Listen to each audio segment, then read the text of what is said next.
कार्यक्रम उद्घोषिकाज्यूलाई, यो चुनावी प्रचार सभाका अध्यक्ष, मञ्चमा आसीन अतिथिज्यूहरू,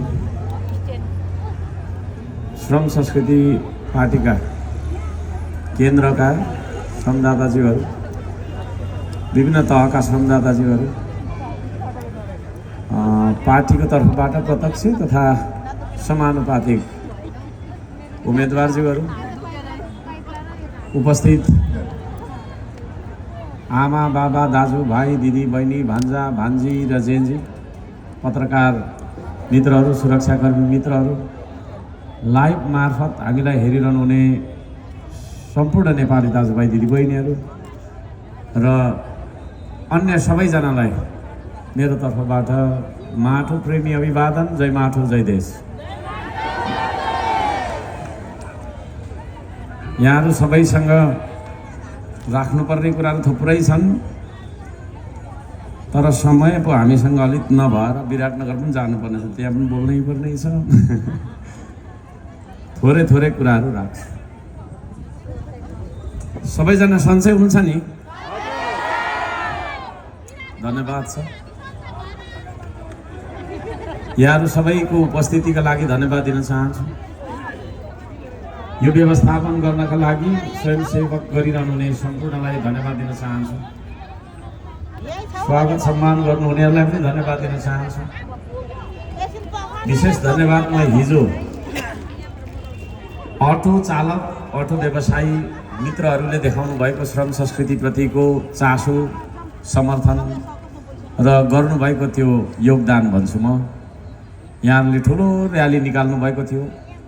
सम्पूर्ण अटो चालक व्यवसायी दाजुभाइ दिदीबहिनीहरूलाई म हार्दिक धन्यवाद दिन चाहन्छु। श्रम संस्कृति त्यसै श्रम संस्कृति भएको छैन। यहाँ हामी सबैजना मान्छेहरू देशमा छौँ, विदेशमा छौँ, विभिन्न ठाउँमा छौँ।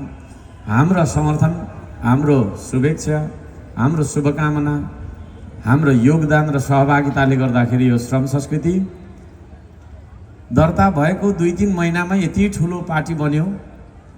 यही नेपालीको आशा र विश्वासको पार्टी बन्यो। म यहाँहरू सबैजनालाई यो जानकारी गराउन चाहन्छु। धेरै मान्छेहरूले हामीलाई चाहिँ नि ईर्ष्याको भावले पनि हेर्छन्, डाहा गर्छन्।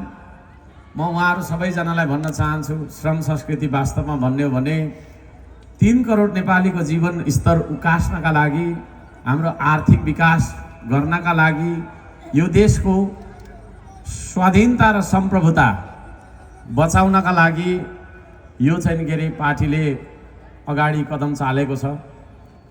हामी कोही कसैलाई पराया सम्झदैनौँ, तर भएको कुरा गर्छौँ।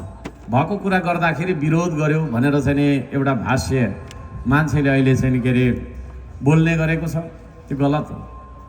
यो धरानको भानुचोक हो भने यसलाई भानुचोकै भन्नुपर्छ। यसलाई चाहिँ इटहरी हो अथवा चाहिँ दमक हो अथवा काठमाडौँ हो भन्नु मिल्दैन। त्यसले गर्दाखेरि श्रम संस्कृति साँचो बोल्छ, साँचो बोल्नुपर्छ। श्रम संस्कृति साँचो सुन्न सक्छ, साँचो सुन्नुपर्छ। सत्य कुरा बोल्नुपर्छ, सत्य कुरा सुन्नुपर्छ, बोल्न सक्नुपर्छ र सुन्न सक्नुपर्छ। हामी झुटो कुरा सुन्दै हुर्क्यौँ है। सबैले हामीलाई झुटो कुरा सुनाउँदै सुनाउँदै सुनाउँदै सुनाउँदै ल्याए। त्यसले गर्दाखेरि साँचो कुरा बोल्नका लागि, सत्य कुरा बोल्नका लागि अहिले हामीलाई डर लाग्छ। अब यस्तो त बोल्नु हुँदैन, यस्तो त हुँदैन, फल्ना रिसाउँछ, फल्ना रिसाउँछ, साथी रिसाउँछ, मेरो आफन्त रिसाउँछ भन्ने डरले हामी जहिले पनि असत्य बोलिरहन्छौँ। त्यसो भएको कारणले आदरणीय दाजुभाइ दिदीबहिनीहरू, हाम्रो समाज सत्यदेखि भागेको समाज हो, तथ्यदेखि भागेको समाज हो। तपाईँलाई के सुन्न मन लाग्छ त्यो कुरा मैले बोलिदिएँ भने तपाईँ खुसी हुने, तर साँचो कुरा बोल्दाखेरि तपाईँ दुखी हुने हो भने त्यो समाज सत्यवादी समाज होइन। यो देशमा किन उन्नति प्रगति भएन? यो देशमा किन सधैँ सधैँ चाहिँ सतिलो सरापेको देश भन्दै हामी दुःख गरेर बस्नुपर्ने बाध्यता भयो? किन यो देशमा चाहिँ अभावहरू छन्? किन यो देशमा विभिन्न खालका चाहिँ विभेदहरू छन् र तिनका विरुद्धमा चाहिँ आन्दोलनहरू भइरहन्छन्? किन हामी लडिरहन्छौँ र मरिरहन्छौँ भन्दाखेरि हामी साँचो कुरा सुन्ने साहस गर्दैनौँ, साँचो कुरा बोल्ने साहस गर्दैनौँ। त्यसो भएको कारणले श्रम संस्कृतिका सैकडौँ एजेन्डाहरू छन्। ती एजेन्डाहरू कोही सामाजिक छन्, कोही भौतिक छन्, कोही आर्थिक छन्, कोही सांस्कृतिक छन्, कोही धार्मिक पनि छन् हैन। यी सारा कुराहरूलाई हामीले चाहिँ नि थाती राखेर सबैभन्दा पहिलो एजेन्डा यसको के हो भन्दाखेरि हामीले चाहिँ के अरे यो समाजलाई साँचो कुरा बोल्ने र साँचो कुरा सुन्ने समाज बनाउँछौँ। तपाईहरू साँचो कुरा सुन्न आउनुभएको कि झुटो कुरा सुन्न आउनुभएको हो? यदि त्यसो भने तपाईँले साँचो कुरा सुन्नुपर्छ, मैले साँचो कुरा बोल्नुपर्छ। साँचो र सत्य कुराहरू बोल्दाखेरि हामी